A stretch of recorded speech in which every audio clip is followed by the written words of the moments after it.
Hello everyone. तो आज हम लोग पढ़ेंगे मेग 19 के ब्लॉक 4 को, जिसका टॉपिक नाम है वॉर नॉवेल।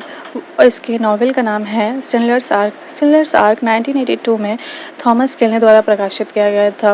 यह एक हिस्टोरिकल नॉवेल है। यह इसके यूनाइटेड स्टेट्स एडिशन में इसका टाइटल का नाम शिंडलर्स लिस्ट है। इस नॉवेल को बुकर प्राइज, लिटरेरी अवार्ड और 1983 में Los Angeles Times book prize से भी सम्मानित किया गया था।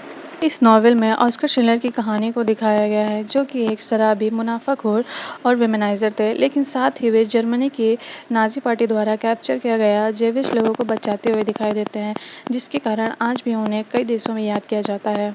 ऑस्कर शिंडलर का जन्म जर्मन में हुआ था। वह पला बड़ा था चेकोस्लोवाकिया में। 1936 में 28 साल के शिंडलर ने नाजी जर्मनी के स्पाई नेटवर्क एबवेयर को ज्वाइन कर लिया। उनके कहने पर शहर के रिसोर्सेज के बारे में जानकारी इकट्ठा करने के लिए पोलैंड के क्राको चले गए। जब जर्मनी ने 1939 में पोलैंड पर अटैक किया तो शिंडलर नाजी पार्टी में शामिल हो गया, जो कि वहाँ गैर कानूनी था। वह मुनाफाखोर बन गया। वह अपने पॉलिटिकल कनेक्शन के थ्रू रिकॉर्ड नाम की एक क्राको इनेमल फैक्ट्री पर कब्जा कर लिया। उसने कंपनी का नाम बदलकर डेविश इमेलवेयर फैब्रिक रख दिया। जर्मनी के कब्जे के टाइम जेविस को कोई भी काम करना अलाउड नहीं था। जर्मनी सरकार ने नाजी पार्टी का मेंबर और फेथफुल स्पाई के रूप में शिंडलर को इमेलवेयर, मेस किट और गोला बारूद एज अ अवार्ड कॉन्ट्रैक्ट में दे दिया। शुरुआत में शिंडलर ने कुछ जेविस लोगों का काम पर रखा। उनमें से अब्राहम बैंकियर, जो रिकॉर्ड का फॉर्मर ऑफिस मैनेजर था, और इज़ाक स्टर्न, जो अकाउंटेंट था, बाद में शिंडलर का अच्छा दोस्त बन गया। नाजी शासन में जर्मन लोग जेविश लोगों के साथ बहुत बुरा ट्रीट करते थे। जर्मन लोग कभी भी जेविश लोगों के एरिया में छापे मारने लगते थे या उन्हें धमकी देकर कंट्रोल करते थे।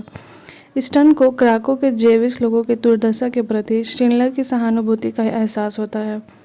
स्टर्न शिंडलर को जेविश लोगों की अपने पद के थ्रू हेल्प करने के लिए राजी कर लेता है। जैसे ही जर्मनी क्राको के जेविश लोगों को पोडगोर्स के पड़ोस में एक जेविश बस्ती में इकट्ठा करता है, शिंडलर अपने ह्यूज पॉलिटिकल कनेक्शन के थ्रू बहुत सारे जेविश लोगों को अपने फैक्ट्री में काम पर लगा लेता है।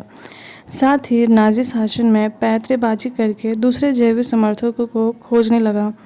1941 से 1942 तक जर्मनी के लोग जेविश लोगों में फूट डालकर एक दूसरे के खिलाफ कर दिए। 1942 के अंत में जेविश बस्ती नष्ट हो गया और ज़्यादातर जेविश को प्लाज़्जो भेज दिया गया। प्लाज़्जो एक लेबर कैंप था जिसका संचालन एसएस कमांडेंट गोएथ एमन गोएथ कर रहे थे।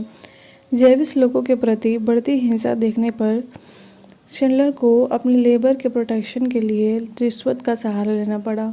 शिंडलर को एंटी नेशनल के आरोप में यातना कैंप में भेज दिया जाता है, क्योंकि वह जेविश लोगों के प्रति सहानुभूति व्यक्त कर रहे थे।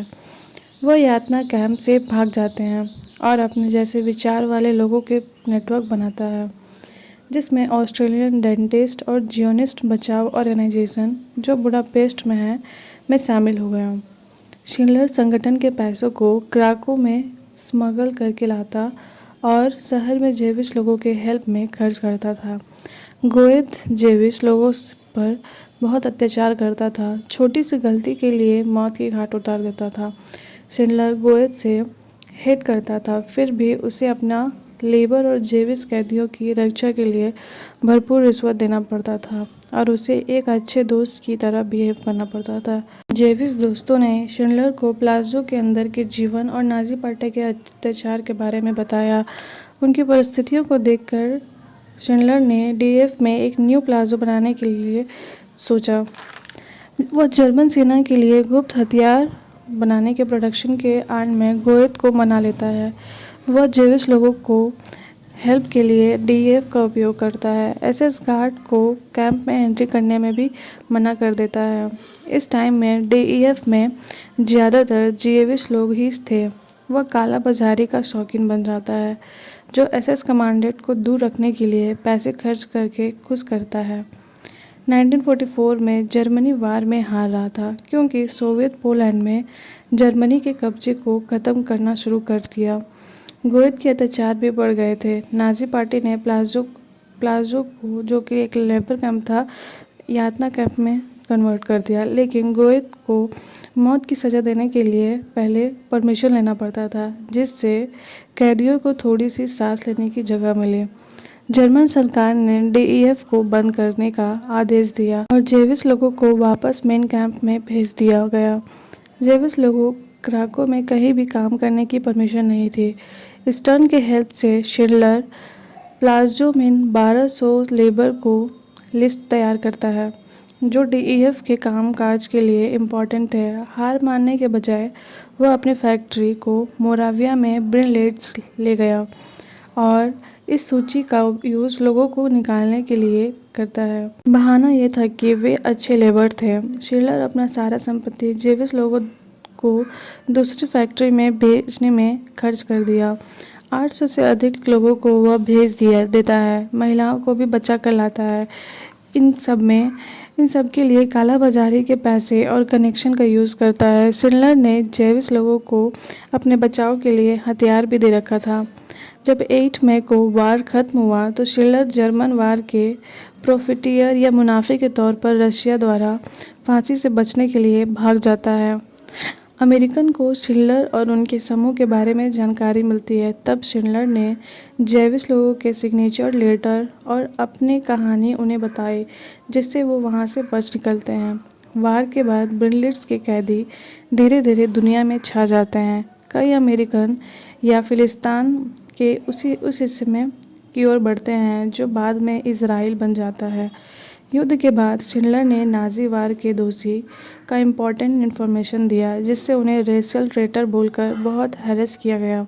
यह अपना बचा हुआ जीवन गुमनामी में बिताते हैं, जो बल्कि इजराइल सरकार उसे बहुत सम्मानित करते थे, जिसे नॉन जेविश होकर भी हॉलोकास्ट के दौरान जेविश लोगों को बड़ी मुश्किल से बचाया। शिंडलर बाद में बहुत सारा बिजनेस करता है, लेकिन वह नाकाम रहता है। वह अंत में जेविश लोगों और इजराइल गवर्नमेंट की कृपा पर निर्भर करता है। 1974 में 66 ईयर के एज में लेबर फेल होने से शिंडलर की मृत्यु हो जाती है। आशा करती हूँ आज का वीडियो आपको समझ में आया होगा। अब मिलते हैं नेक्स्ट वीडियो मैग 19 के ब्लॉग 5 के। तब तक के लिए stay tune, please like share and subscribe.